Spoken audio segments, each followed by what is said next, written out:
Hello, my loves.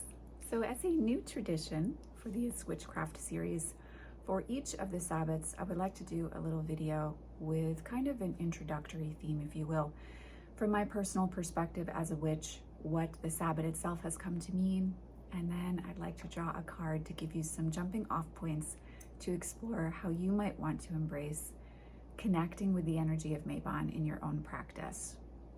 So within the Wheel of the Year, the Sabbat of Mabon is one of 3 harvest Sabbats. And in this Sabbat particularly, we feel the burgeoning energy of the liminal space, the thinning of the veil that reaches its apex, if you will, with the Sabbat of Samhain.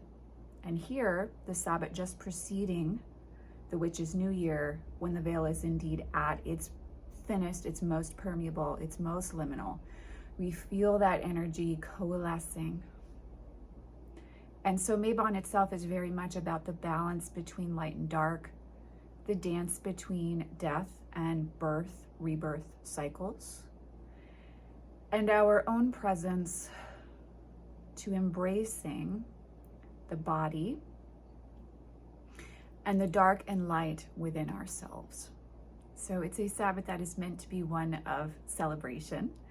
There is an energy of, for me, the element of fire and water dancing together. You could think of this as the Temperance card in a way, but it is this beautiful culmination. And there's a sense of reflection that Mabon calls us to embrace, appreciating and feeling gratitude for all of the bounty, all of the abundance, all of the beauty that we've experienced in our story. And then also understanding that, much like the 7 of Pentacles, there is a reevaluation happening as we also prepare for what will be released, what is going to lie fallow, what needs to germinate underneath the earth, and the void, the underworld, that is to be embraced and explored within each of us. I personally always feel very much a call to turn within, but it's a very joyous, almost a kind of lusty sense of celebrating that turning within, that gift of time to oneself, that exploration of the inner realm, and the curiosity of how to experience and explore balance within the sovereignty of being present to oneself and one's personal journey. Now, of course, the goddess herself is preparing to embrace the death cycle on the Wheel of the Year. And in some traditions, this is when the Dark Prince defeats the Light King. And so there is a sense for me in my journey of speaking and communing with the horned god, the devil, the old one, as well as typically I work with energies such as Hecate or Santa Muerta for this Mabon, for Mabon in general. This Mabon, I am very called to connect with and work with dark Persephone. And so you may find yourself called to a face of the goddess such as Lilith, Persephone in her dark face, Artemis, Makali, Sekhmet. Any of these faces of the sacred feminine and myriad others might come forward and call you to be explored. And I really encourage you to sit with connecting and communing with the goddess as she embraces this cycle, which is so very much something we will all experience, not only within our physical body, as we all release the physical body through the process of dying, just as we are all born into a physical body, but also we experience many cycles of death and rebirth in our human experience as well. And so this is a wonderful Sabbath to reflect on how you've grown, on what you want to carry forward, on what you're grateful for, and on what you're ready to release, to allow to die. And this is also a wonderful Sabbath to communicate with your beloved dead, with your ancestors, and to communicate, I find, with the Fae. This is a Sabbath that I feel is particularly permeable when it comes to communicating with spirits of place, spirits of the land, and the Fae. So you may want to make some time for scrying, for divination, and for mediumship work, channeling work, communication with these faces of other entities. In addition, this is a powerful Sabbath to work with ley lines and to connect with astral travel or witch flight through those ley lines. So you may be called to tap into the energy of the ley lands that are within the physical location where you dwell, and to either raise or release energy and communication with other entities through those ley lines. It's a very beautiful, magical Sabbath that's deeply alive while also lustily preparing to release in its death cycle. So for me, my wheel of the year, when I work with Mabon, I'm connected to south into southwest and west into northwest on the wheel. So when I speak of this wheel, I'm talking about the medicine wheel, because I was trained to work with the medicine wheel from a shamanic perspective. And in that arena, I am working with the energy of Coyote Woman, Black Bear Woman, and White Buffalo Calf Woman, but I'm preparing to really unite with White Buffalo Calf Woman in the Sabbath of Samhain. So I'm kind of moving that way in the circle. And when we talk about elemental associations within the witch's wheel and the circle that we draw as witches, we're connected in with the south and the west, which is fire and water. So we're walking into this beautiful space of the ecstasy of the fullness of our passions, and then the release and the turning within the self-exploration of the abyss and the underworld that is the psychic element of water. So you may find that you're called to meditate, to journal, to work with those elemental those elemental aspects, and to explore how you are dancing with them in your own life. Personally, color-wise, I'm always drawn to really rich tones of red, as you can see. I've really been drawn to golden ochre and warm gold tones, this particular Mabon as well. I just purchased some yellow roses for my altar for our community Sabbath observance of Mabon.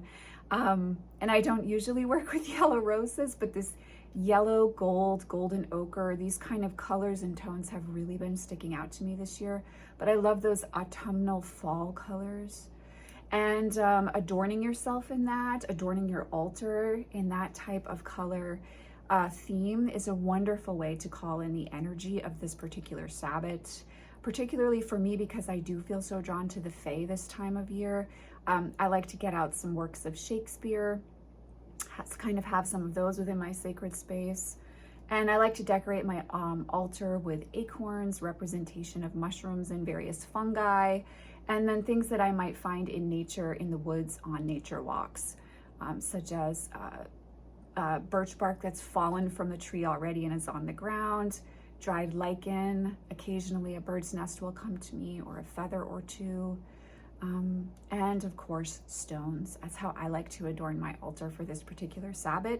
But think about the season of autumn, the energy of stepping into that, what that represents for you, and marry that to the deities that you feel very connected to, and build your altar and your offerings off of that.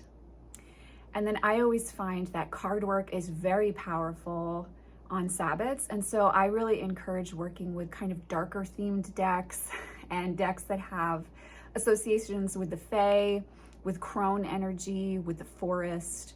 I have a recommended Mabon Decklist video already up from earlier this week. I will put that in the description box for you, so there's some jumping off points there.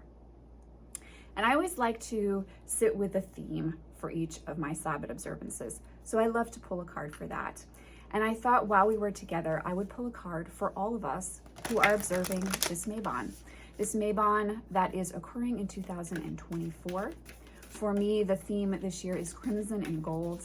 But just take a moment to tap into your personal theme and allow whatever messages come through from this pull from Syrian Shadow's Earth and Bone Oracle to inspire you. And if you are new to witchcraft and to observing Sabbaths, you may find that this draw is something that you write in your personal book of shadows or in your journal that you can come back to in subsequent Mabons and tie new themes into this kind of beginning theme for you, if you will. So the theme for all of us together is sage, harmony, acceptance, calm, serenity, and patience.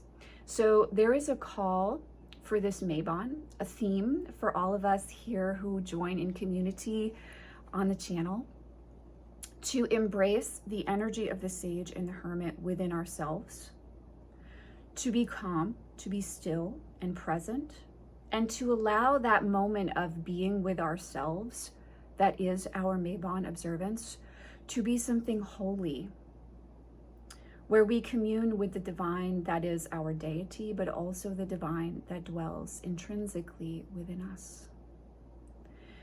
There is a sense of the sacredness of this Sabbath that I feel with the Sage card, and a reverence to embrace, to explore, to unite within ourselves around the polarities of dark and light, of death and rebirth, and periods of reevaluation, rejuvenation, and reflection.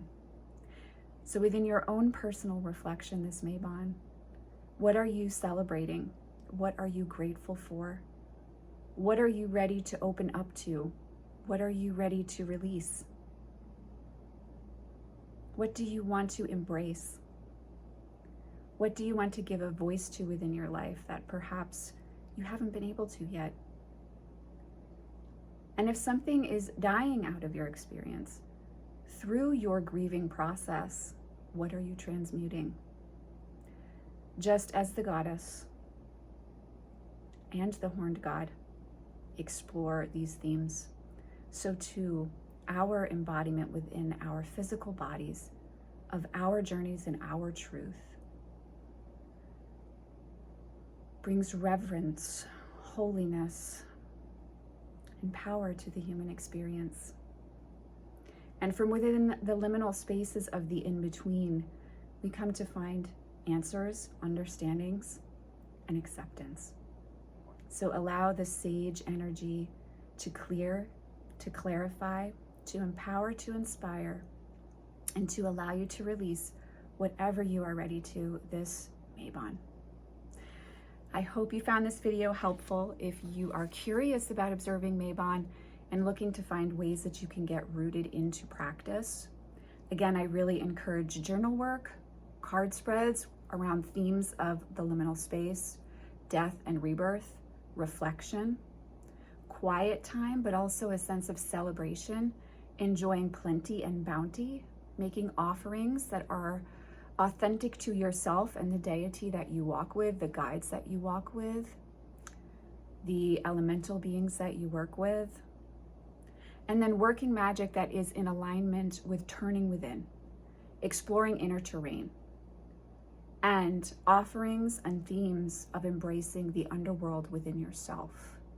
These are key components to Mabon, as well as embracing that beautiful sense of celebration, of community, and the magic and mystery that is the season of autumn for those of us in the northwestern part of the hemisphere. So I am sending you all, as always, oceans of love, many blessings, and I will, of course, see you in the next video.